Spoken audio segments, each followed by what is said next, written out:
Welcome to the IBS Nutrition Podcast, your go-to source for navigating the complex diagnosis of irritable bowel syndrome. Here, we dive deep into IBS and discover the power of diet and lifestyle to find freedom from your IBS symptoms. I'm your host, Jessie Wong, FODMAP dietitian and a gut expert. For years, I suffered from debilitating gut symptoms that kept me out of work, feeling constant discomfort in my body and anxious around food. Today, I'm in control of my IBS, able to eat the food I love again, travel whenever I want, and spend quality time with loved ones. It is my mission to help you do the same and transform the way you live with IBS. Let's get started. Hi, everyone. Welcome to another episode of the IBS Nutrition Podcast. I'm your host, Jessie Wong. Today, I am joined by my amazing team dietitian, Brooke, and one of our former clients, Kimberly, here on the show. Kimberly is going to share her IBS freedom story with you all. Hi, Kimberly. How are you? I'm good. So grateful for you to join us. And let's get started. Let's dive into your story. And we want to share patient stories to help others out there to know that you can feel better with IBS too, because oftentimes IBS is very lonely, very debilitating, and people don't share a whole lot about it and not hear a whole lot about it. I guess we do hear quite a bit of misinformation about it, but yeah, that's why we want to bring our patients back, our guests here to share with you their stories.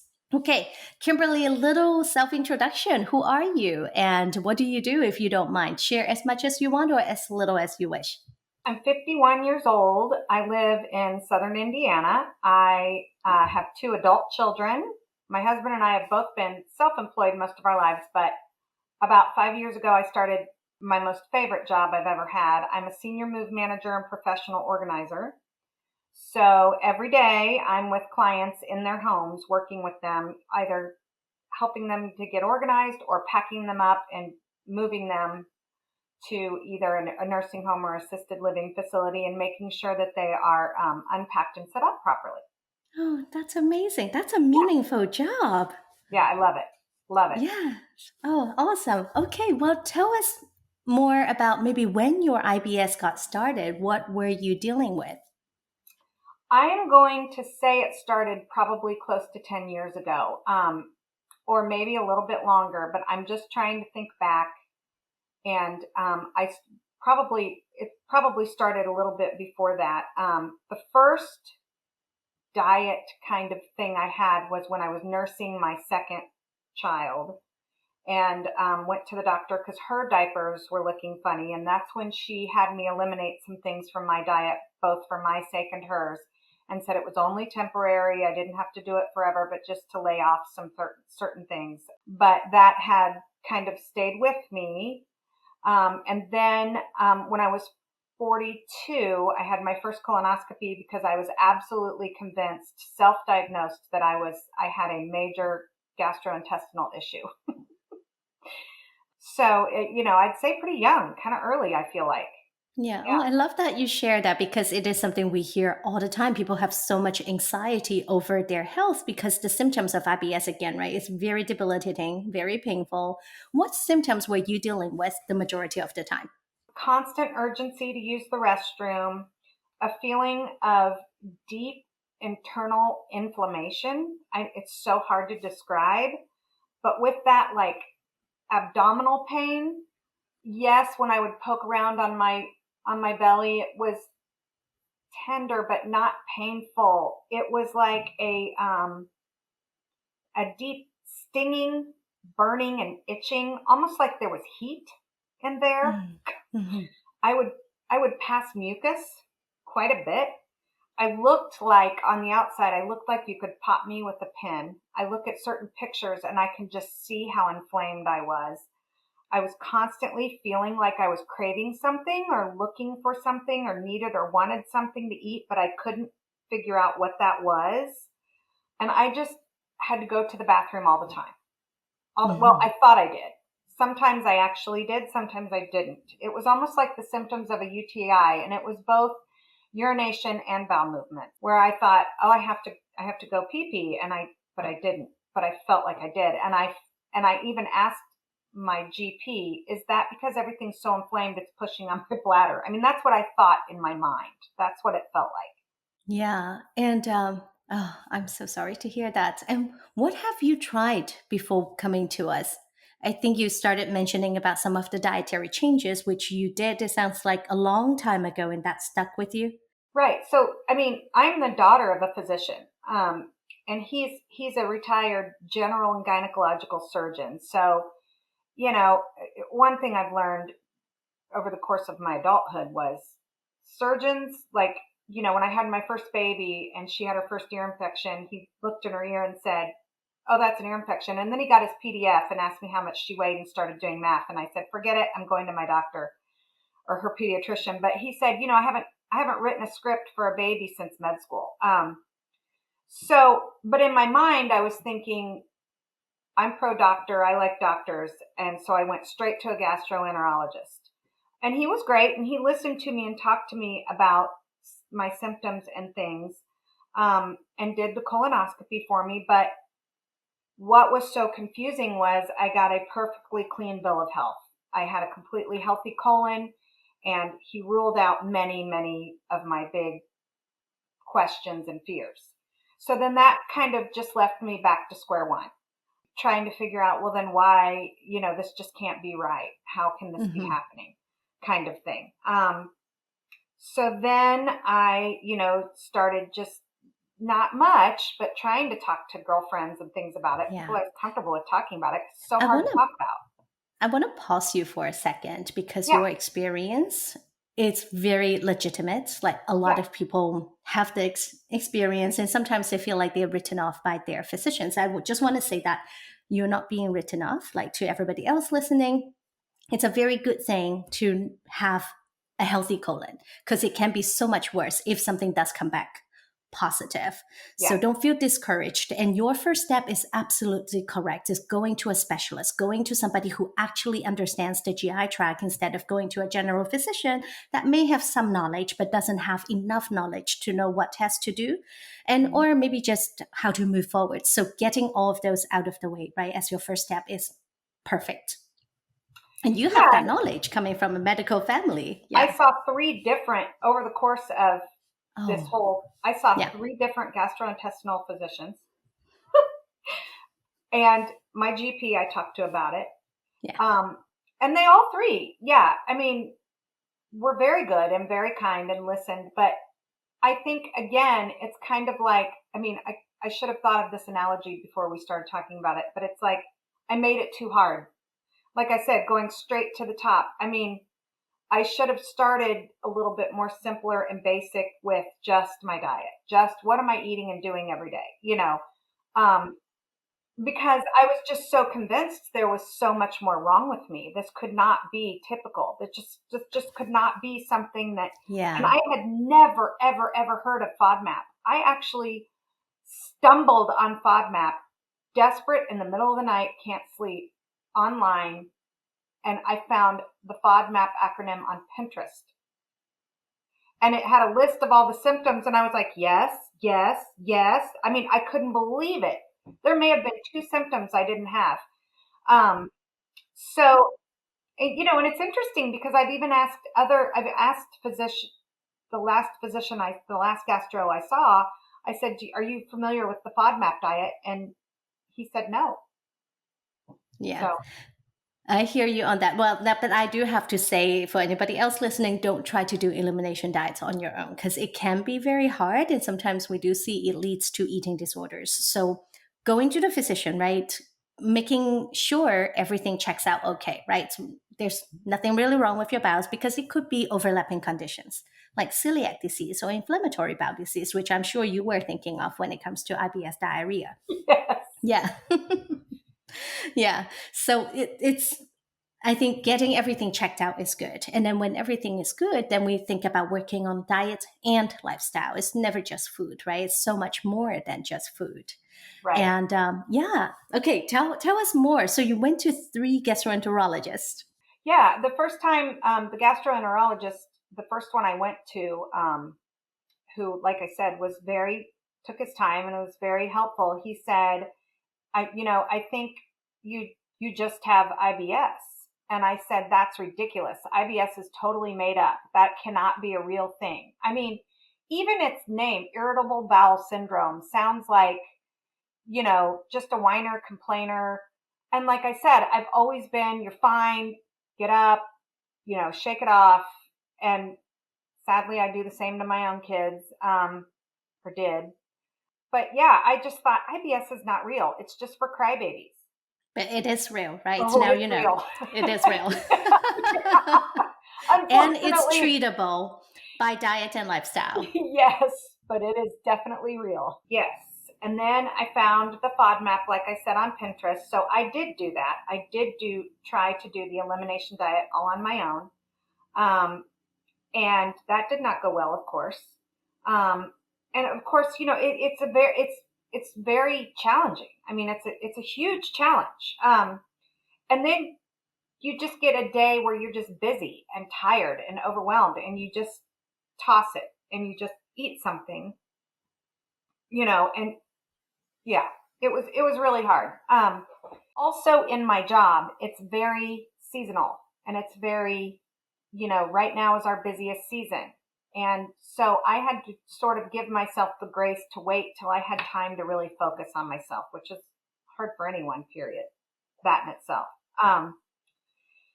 So yeah, I was trying all these things, but still having flares that I could not figure out. And I just could not get to the bottom of it.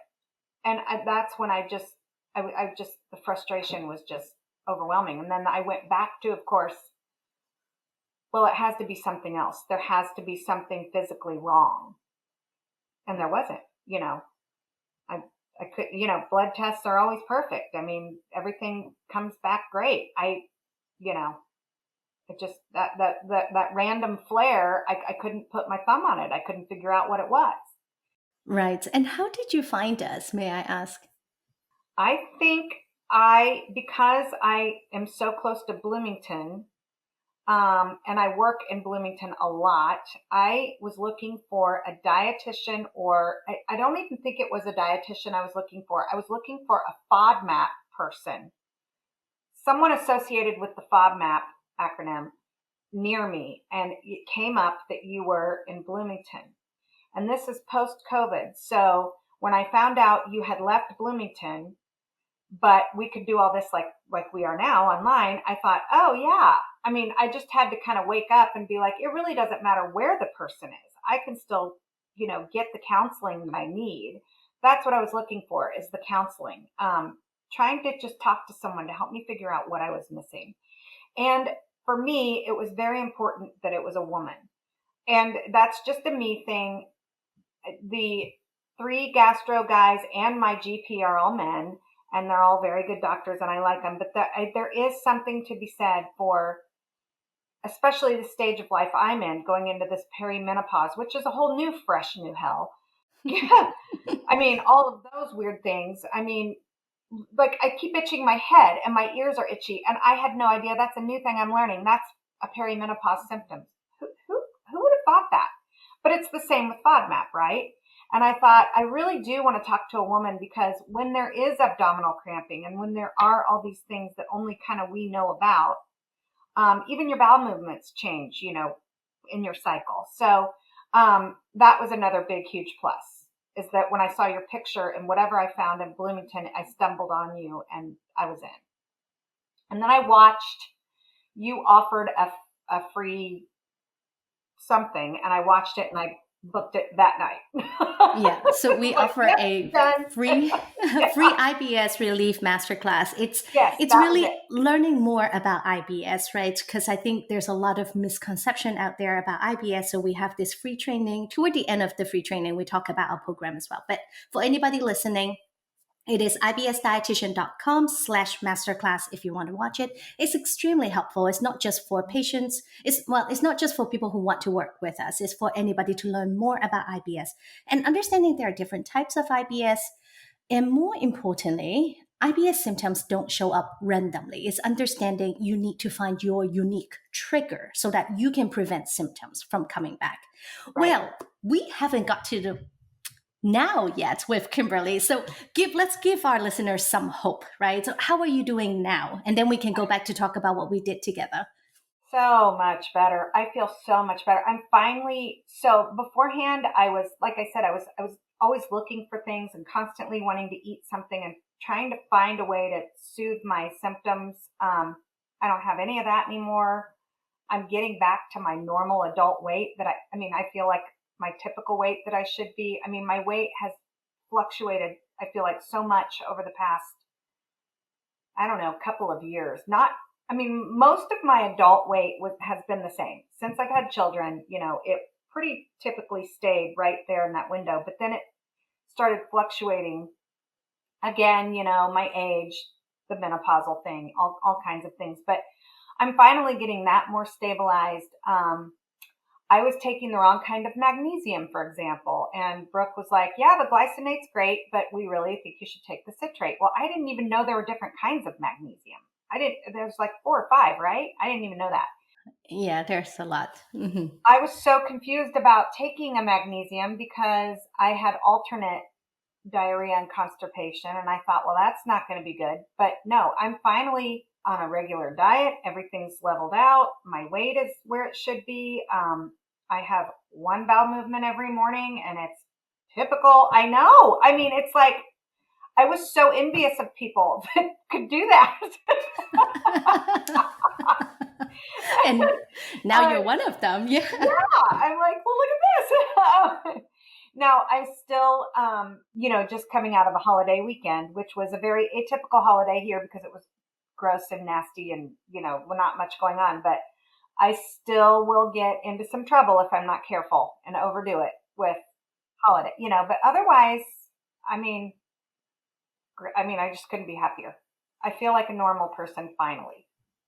We're so glad to hear that. Well, I'm going to let Brooke jump in and you guys can kind of talk about what we did together with you and what the process was so that listeners can maybe get some insight on what they need to do as well. Okay. Yeah. So Kim, remind me in the beginning kind of I was looking back through your notes, but where did we start with diet, or what was the most helpful intervention kind of that we did together? Well, as bizarre and crazy and as awful and weird as it sounds, and it was equally as awful for me to do, it was pictures of my poop. Because I would do one and I'd take a picture and be like, that can't be normal. I mean, right? Like, what is that? I mean, I'd be like, and by the way, there were 5 of those today. I mean, I remember one time you laughing because I was like, I just feel like the grossest big giant poop monster. I just read that in your note. Yeah. Yeah. I mean, but there were days, and then I'd go 3 or 4 days and not do it at all. And then, it was just, and I couldn't figure out. But honestly, I think that was the most helpful because, and then I remember going to Poopedia. I didn't know about that. And, learning all that by myself. And we were laughing because I was saying, yeah, I got a 7-hour flight to London. I'll just make sure no one can see my phone and look at poop while I'm flying over there. But it really was helpful because it ultimately led me in a direction I was never even thinking about going, ever. Yeah. I never would have thought that was my issue. Yeah. Mm-hmm. And I think that London trip was kind of where you really realized your trigger food. Is that correct? Yep. Because they have it figured out over there. And I'm so frustrated that the United States is not on board. I was scared to death because I thought, I'm going to die on this trip. I don't know what I'm going to be able to eat. Every single menu I opened up next to it would have the food allergies listed to the side of every single entree. And I thought, and everywhere we went. And it was never once an issue. I mean, even when we went to those, there's just vendors everywhere, markets. I mean, there's fresh food they're cooking, there's food you can buy. I mean, they're all over the place and they're so much fun. And I would walk up to a place and say, I'd really like some of this paella, but and they'd be like, oh yeah, what is it? I mean, they were just totally on board with, I feel like over here, no, we're not there yet. Mm-hmm. You know, Yeah. I mean, I'll go into a restaurant now and literally say, I'm the one, to the staff, like, I have a question about this dish, and they're like, oh, and then they're just kind of like, oh gosh, I don't know. And they have to go to the kitchen and ask. And it Yeah. wasn't that way in Europe. Right. Yeah. I would Yeah. say in the US, it depends on which city you are, and that there are definitely cities where they have more awareness of when it comes to food allergies or intolerances, so that they can accommodate. But then it is not across the US. And not in rural Indiana. I was just going to say you're in a very rural Yeah. area, which was another good point. And I've used you as an example with other clients, to be a self advocate and to call the restaurant beforehand and ask what their protocols are, and can you order things specially, and following the correct guidelines. And you are great at doing that. And you were just so matter of fact about it, and just like that's what needed to be done, and you just did it. And it's a great example for. Well, yeah, because I think, like I said, my husband and I have always been self-employed business owners, and I want to know what my customers want. Right. And so when I call a restaurant and say, hey, I need you to help me with this issue, and we're coming in tonight, and set this aside for me, or don't do this or that. They're accommodating, because like I think in the group thing, we were talking about this, the girl was scared to death to go anywhere and ask. And I said, they want your money. They want your business, and they want you to come back. And they want me to tell other people, just call ahead. Just tell them what you need, Yeah. Yeah.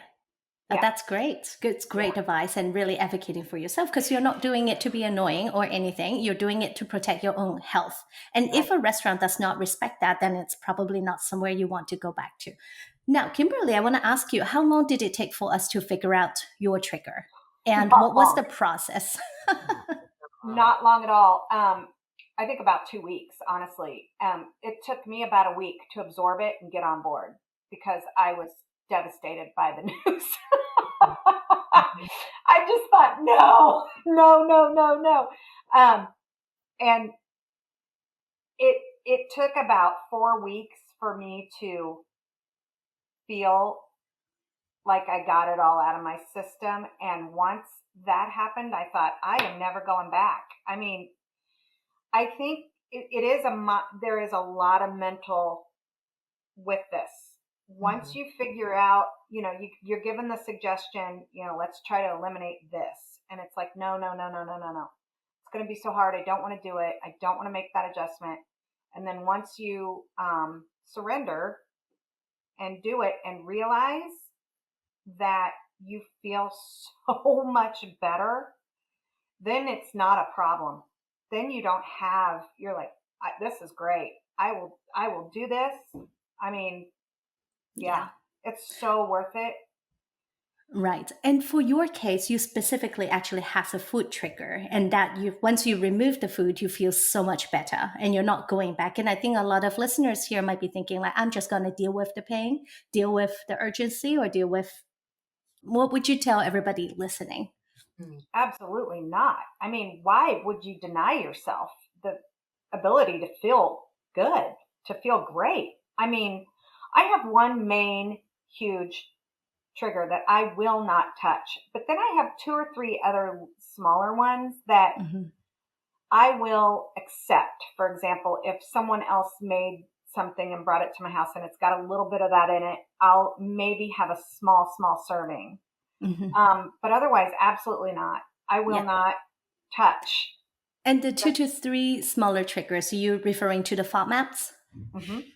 Okay. Will you maybe talk a little bit about our process of reintroducing FODMAPs for you? How long have you been on low FODMAP prior to working together, and maybe what our process was? I'd say maybe 3 or 4 years, but that was on my own without any help. And that was before I could figure out what the main problem was. So there were certain things that were obvious flares and triggers. The second I would eat it, I would think, oh yeah, that was a bad idea. I mean, not necessarily within hours, but by the end of the day or definitely the next morning. The elimination and reintroduction, it's scary. And it's almost like I would do it on the weekends when I knew I could be home and close to my own bathroom, because I thought, I don't want to do it when I'm going to work or going, because you just don't know how you're going to respond. Yeah. But again, I was still not doing it correctly on my own because I was still intaking my one major, and so it was really, it was just very confusing. Right. So when you were trying it on your own, because you haven't identified the root cause to all of your symptoms, right? You haven't removed that trigger. Right. So when you were doing the FODMAP challenges, you had symptoms. Yep. And when we were doing the FODMAP challenges with you, would you say you tolerated most of the FODMAPs okay? At that point, yeah, most of them. There were some that I knew for sure I wasn't going to do. And, some that still to this day will bother me if I think, oh no, that banana looks like it's not too ripe. I'll go ahead and, but it was, or maybe just half of it instead of the whole, Right. Yes. So I was, definitely there were things that I thought I don't need to try to reintroduce that. That's one that I know for sure. But then there are others that I have been able to bring back into my diet, and it is so exciting. Yes. So exciting. Yes, I'm so glad to hear this because, well, and again, right, hearing your story too, you've been on the low FODMAP diet for such a long time prior to this and not doing it correctly and not knowing how to reintroduce correctly. And I think this is very helpful for listeners too. Don't try any elimination diet on your own because it is so confusing. One. It is. Number two, it really causes a lot of food fear when you don't know how to reintroduce properly, or if you work with a provider. This is something we hear a lot too, which frustrates me as a dietitian, because sometimes people go to a dietitian who doesn't specialize in GI and being put on the low FODMAP diet, and they stay on the low FODMAP diet thinking that's what they need to do because the doctor told them to do it or a dietitian told them to do it. Well, for your case, you found it on on Pinterest and you stay on it for a long time. Yeah, so please, if you're listening, don't try elimination diets on your own. It can be harmful for our mental health. I think the mental health piece is the more important piece because you become so afraid of it. Yeah, I was so embarrassed. I also was scared to death, like I said, to go anywhere and try to eat something, pitch-ins or someone else cooking something. It was debilitating. But also, I had gotten into such a habit of, ooh, that's a big FODMAP. No, so I'm just not going to eat it. And then I realized, slowly after working with you guys, oh, this is exciting. That wasn't what was causing the problem. And I could bring it back into my diet. And so actually, in the end, there are very few things that I leave out. But I also, I will say too, in my stage of life and at my age, we don't hardly eat a single bite of processed food. I mean, I'm not raising kids anymore. I don't have frozen chicken nuggets and boxed, I'm not even just tossing a couple into my mouth that are left over, instead of throwing them away. I mean, we do have a very whole food, clean diet, mostly because of our lifestyle at this stage of life. Yeah. Well, that's great that you can do that because most people won't be able to do it. But however, you know what your triggers are, right? You can avoid them pretty much and you can expand it on your diet. Oh, I love that. You said, maybe I can eat that. It's like really exciting. Yeah. Okay. Oh, that's amazing. Now, there was something you wrote in the testimonial about going to conferences and having to get your own hotel room versus not. Can you tell us more about that? I read 2 lines of it and I'm just thinking, oh my God, this is so exciting. Yeah. So my boss, she was just going to take the project managers. Those are the girls of us that put the jobs together for our clients when they need to get a family member moved, whatever. And she said, let's go to conference. And we are members of an association, a big association. And she was going to put us all in sharing rooms. And I said, I'm just going to pay for my hotel room out of my own pocket. It's not a big deal because I just really can't expect someone to share a bathroom with me. And she's like, why? And I said, Cheryl, the other night I got up at 2:00 in the morning and pooped. I'm like, I can't share a hotel room with someone and do that. I mean, that's so strange. And she just kind of laughed and was like, are you sure? And I was like, I'm sure. I mean, because it was such a strange problem. And somewhere in your program, it asked me, do you have nocturnal pooping? And I was like, oh my gosh, that's a thing. Like, again, I thought, I knew that was weird. I knew that couldn't be a normal thing, but I didn't even know. How do you say to someone, hey, by the way, I pooped at 2 a.m. I mean, would wake me up in the middle of the night because I had to go to the bathroom. I mean, that is so strange to me.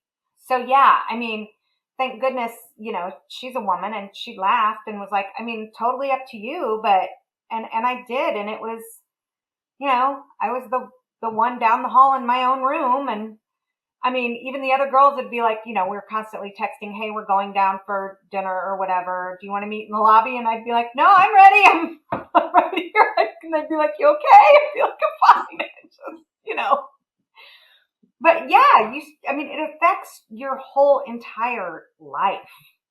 It did. It doesn't anymore. I was able to go to conference last year and share a room. Yeah. Oh my God, look at that. I know. Yes. Yeah. So amazing. Saving money, saving time, saving everything. Mm-hmm. Mm-hmm. Yeah. Okay. Yes. Well, Brooke, do you have any questions you want to ask Kimberly? Or Kimberly, do you have anything else you want to share? I just, in the questionnaire before we did this, I said the biggest mistake I made in doing this whole thing was booking it during my busiest season of work. I wish I would have, but in desperation, like I said, I was just like, no, we're doing this right now. There's not going to be a good time. But I really was overwhelmed and busy at work. Had I, slowed down and taken more time, I think I would have gotten a lot more out of it. Although in the end, we found my problem. So I don't know. I don't know if it would have mattered or not, but I got a lot out of the group meetings, talking, because you're so overwhelmed with your own issues, and then someone else will talk about theirs and you think, oh yeah, that happens to me too. But I didn't even really think, when someone says, well, how are you feeling? You don't realize, oh, I didn't think of that one, but yeah, that too. Yes. So yeah, but I mean, I was just like, Brooke was saying, oh, you're not in your car on your way to another job. And I'd be like, I can jump on it too from my vehicle. Can I be the first one, please, real quick? Because I'd be zooming all over the place, Yes. But when I was able to really do the whole, with everyone, that was very helpful. Yeah. Yeah. So for those of you listening, this is Kimberly talking about our signature small group program, and we call it the VIP group program, which we meet every week, which is very important because with GI disorders, when we recommend a change or when we recommend to modify certain things, diet or lifestyle, you see the changes pretty quickly. And we want to follow up soon after that to make sure, we understand what caused the change. Is it a good thing? Do we want to continue that? Or do we want to change our strategy? And Kimberly said too, we look at bowel movements, which is, oh my God, so helpful, because if the stool is progressing in the right direction, right, then we know the strategies we're implementing are working. And everyone is so different when it comes to IBS. Some people have food triggers. Some people have lifestyle triggers. Some people have symptoms from the medication or supplements they're taking, or they have overlapping conditions. But being able to see the poop really helps us get better understanding of what's going on in their gut. Which is hard, but it is hard. Once you do it, it's like, well, yeah. We just got off a call with a colleague who is working with us right now. She's a dietitian herself. She's an older dietitian too. And she's like, oh my God, this is enlightening seeing those stool pictures. Yeah. And I think to myself, why, I don't know why it's so hard, but it is. Like I said, when I had a baby and her diapers weren't looking correctly, it was no problem to say, hey, what, but when it's your own and you're an adult, it's like, but I mean, it probably was the thing that saved me. Yeah. And a lot of our clients actually say, Jesse, I'm so sorry. Oh, Brooke, I'm so sorry. There's blood in here, or it's so gross because it's fully diarrhea. And then one of our responses, don't worry, we've seen it all. It's not gross to us at all because it's information. And the dietitian that we just got off the call from, she said, I'm putting the poop in food. I don't like that. I want it in its own place where we put it usually in the notes section. But she didn't know how to do it. And I said, you know what? As long as you upload it for us, we are grateful. Please keep doing that. Yeah. Okay. Well, do you have any recommendation for people who might be struggling right now? What would you recommend for them to maybe pursue or start or learn definitely more? do this program. Definitely for sure. And and like I said, give yourself time and grace. And like I said, I had to take a minute and go through my sort of my pity party before I really got on board with with surrendering to eliminating certain things I didn't want to. Yeah, just it is a process, but it is so worth it. It's so worth it. Yeah, understanding your triggers. Did you have any lifestyle triggers that you worked through and learned more about? I don't think so. I don't think so. Thank goodness. I mean, you know, major, huge, horrible, traumatic stress has happened, of course, in my life. And I think it happens in everyone's life. But, we've had a pretty good run where things have been I'm a really good sleeper. No, I really don't think any of that. I think it was mostly 99% diet, just what I was eating. Yeah. Yeah, that's awesome. Yes. So for anybody else listening, don't give up. And, you probably want to do this before you rush into, well, you go into a busy season, but you got out, through the program, through your busy season. Okay. I did. I mean, like I said, that is my only regret is that I was so busy doing it and, you know, would have spent more time really zoned in on it and focused on it. But also in the end, it didn't matter. It really didn't matter. I mean, we got it figured out pretty quickly. And yeah, I was able to do it when I was really busy. But I think the good part of the group program is, each person kind of gets their own time, but that own time only needs to be 10 to 15 minutes. If you can jump on and jump off, if you have more time, even with your camera off, to just listen in and hear everyone else's story while you're doing your work or whatever, that is great too. So it can be, as quick as 10 minutes to as long as, when there's a bunch of people and it's like an hour long, but it doesn't have to be a huge time commitment. And if you're journaling and doing all the things, you're going to get a good response out of the program for sure. right. Yeah. Well, the journaling, the poop pictures, the diet journaling, the food journaling, those are all really helpful cues, especially for your case, since your biggest trigger was the food. And we were able to identify it. And now, what are you looking forward to in life? Oh gosh. I mean, we say we're going to travel more.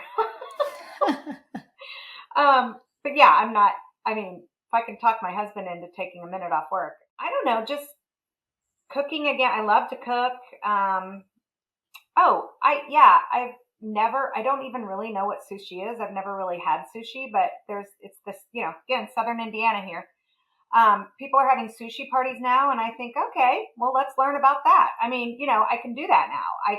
I can just say to the chef, let's do it. And here's what I can and can't do. And, I don't know. I mean, just all of it, everything. I mean, That's great. it's just, I feel like myself again. I have my life back. I have my freedom. I mean, that is the biggest thing, freedom. I mean, it's like I was a slave to the unknown.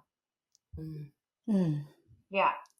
I mean, I just never knew what would give me a flare. I never knew, and I couldn't, and now that's gone, and it's just so nice. Yeah. Identifying your trigger to get IBS freedom. Right. Yeah.